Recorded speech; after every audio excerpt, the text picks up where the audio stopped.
Hey guys, I just wanted to do my quick review of Arrow Season 4 Episode 11, AWOL. This one actually probably for the first time since Season 4 Episode 5 that it featured a flashback that was actually of relevance. This one focused on, I guess this focused mostly on the Diggle brothers and Felicity. Now Felicity, naturally, she's been having a hard time coping with being a quadriplegic or paraplegic, and you're just feeling like she's been in this depressive funk, feeling like she can't help. She's no use to any, she's no use to anybody. She can't help the team, and pain medication. And as part of her pain medications, one of the side effects of it was hallucinations, and she starts having hallucinations of her college self, or goth Felicity, who you remember seeing in the flashbacks from season 3 episode 5, I think.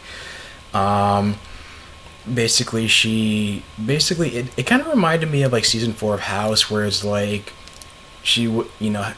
House was like popping pills, having hallucinations of Wilson's late girlfriend, and of course it was a similar dynamic where the hallucination was being just as snarky with Felicity, and and there was a situation where it turns out that first of all, the episode starts out with Diggle and Lila having a nice walk, having a date, like walking out having a nice walk at night, romantic evening, which is, a perfect thing to do when you're in a city that's basically the DC's equivalent of Detroit, and it's being overrun by a criminal organization led by a psychotic mystic. Makes sense. And naturally, that comes back to bite them in the ass when they're confronted by an Argus agent named Chang, and tries to come to Lila, telling them that Argus has been compromised, and because she knows she's no longer an agent, she's the only person that she can trust. But then he gets abducted. He gets captured and abducted and later found dead by these soldiers with his left eyes removed.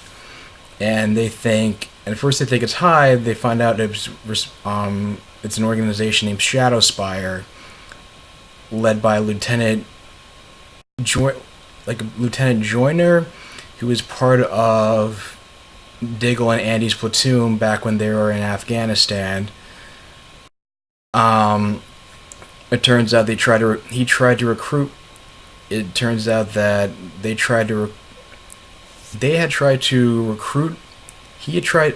Joyner tried to recruit Diggle and Andy. Diggle, of course, had turned them down, and Andy has been implied that Andy, of course, took the offer,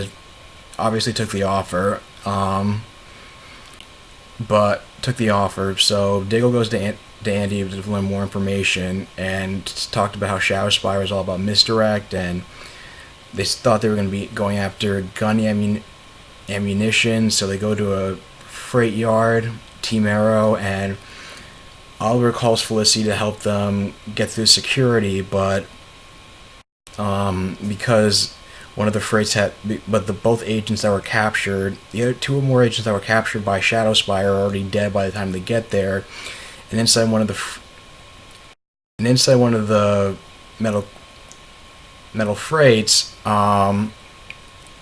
it turns out it triggers a trap where Oliver gets trapped inside, and Felicity blames herself for it because she accidentally triggered her failsafe. So, and then Diggle, whose code name, I don't know if they meant when they mentioned it, is now known as Spartan, is confronted by Joyner, but Oliver's able to use an explosive arrow to get out of the crate and help the rest of Team Arrow escape.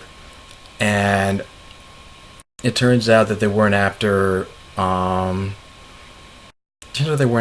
ammunitions. They just wanted to use the agents to gain access to Argus, and the whole and this whole hostage situation. They take over the whole building, but beforehand, because Andy agrees to help out, Diggle and Andy went over to. Andy was transferred to another prison over at Argus, and so Diggle and Andy have to. And Diggle makes his offhand comment mentioning how, thanks to listening to Felicity's like techno babble, at least some of the time, he rewires the security cameras to transmit what's going on to the Arrow Cave, and so, and also to, I guess, I think Felicity's to the Arrow Cave, and I think Felicity's computer. And Lila talks about how Amanda Waller has no value for human life. She'd rather let everybody die than let them gain access to the Rubicon, which I'm not sure I don't remember what that was.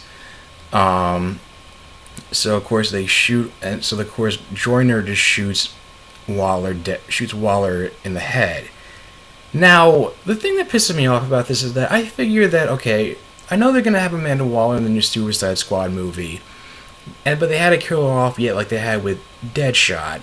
But at least with Deadshot's death, it was left a little bit open-ended as to whether or not he'd probably survive. You didn't see a body.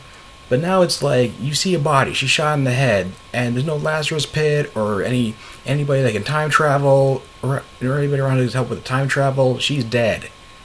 It's like, I don't care if I had to call out DC for their bullshit, because like, they keep hitting me with copyright infringements, even though I left in my video descriptions, all rights go to CW,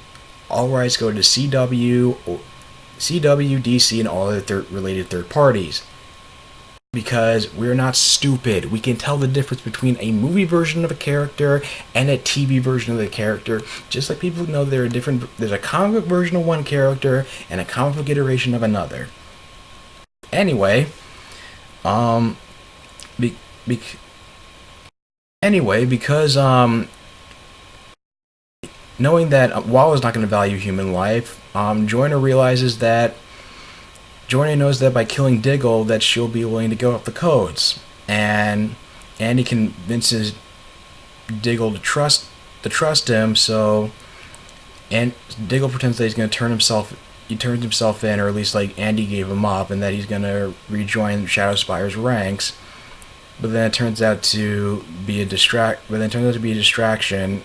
It turns out Andy was going to help them out all along and provide extra muscle during the fight. And leads to this all-out brawl, and then Miller comes in, and after Felicity tells off her hallucinations, able to get back in the game and realize that Felicity needs to stop feeling sorry for herself, and Oliver needs to stop blaming himself for what happened to Felicity, and which I also appreciated the callback. Oliver had a one-on-one with Laurel when they were sparring, that he thinks that because of Barry's warning about when he traveled back in time during the crossover, that it resulted in that's like the time, that's sort of like the concept, that was just like her being paralyzed with the consequence of what happened. But of course they decide, they're going to go after Damien Dark. They're going to fight the forces of evil, not because of vengeance, but because they have to. And she gets a new code name called Overwatch, which I'm a little bit iffy about, but especially since I thought it was going to be, her code name was going to be Proxy, since the Calculator is coming on next week's episode, and it's allegedly Felicity's father, and Calculator had daughter named Proxy, who was similar to Oracle, who's people have been making comparisons between Oracle and Felicity, and especially now where she's paralyzed. But they're able to overtake Argus and save the day. And during the flashbacks, you find out that Joyner's employer was also Baron Ryder, which wasn't a surprise since the showrunners kept talking about how Shadowspire was going to be the villains in the flashbacks, and so the fact that it's not really much of a twist if you remember that. I I guess like, if you know, the Shadow Spire is the organization that's on the Lian Yu now, and so apparently, he Ryder was part of this whole like war profiteering thing in order to fund his operations on Lian Yu later that in 2011. Um, so that's pretty much the big. That pretty much sums up the episode. I mean, I definitely thought it was pretty good. I was happy with Emily Beth Ricard's performance. It was, the time. It was one of the times where it's like, an unhappy, like depressed mopey Felicity was actually justified. Um, and I thought it was a pretty cool episode. I hated the fact that they killed off Waller. It was still stupid because of like WB studio politics and whatnot. But it was nice to also see the actor Eugene Bird, shine as Andy Diggle as well, and it was nice that they had this little moment at the end where he was invited home. He was no longer being kept in a prison. He was being invited home to eat dinner with Diggle and Lila and meet baby Sarah, and he hasn't contacted Carly or Andy Jr., but he just figures, one step at a time.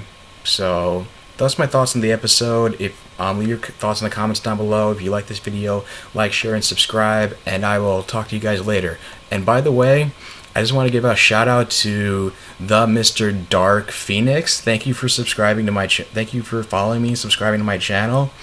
He also does reviews of the DC CW shows, as well as like other shows I haven't had a chance to cover, such as Teen Wolf and Heroes Reborn.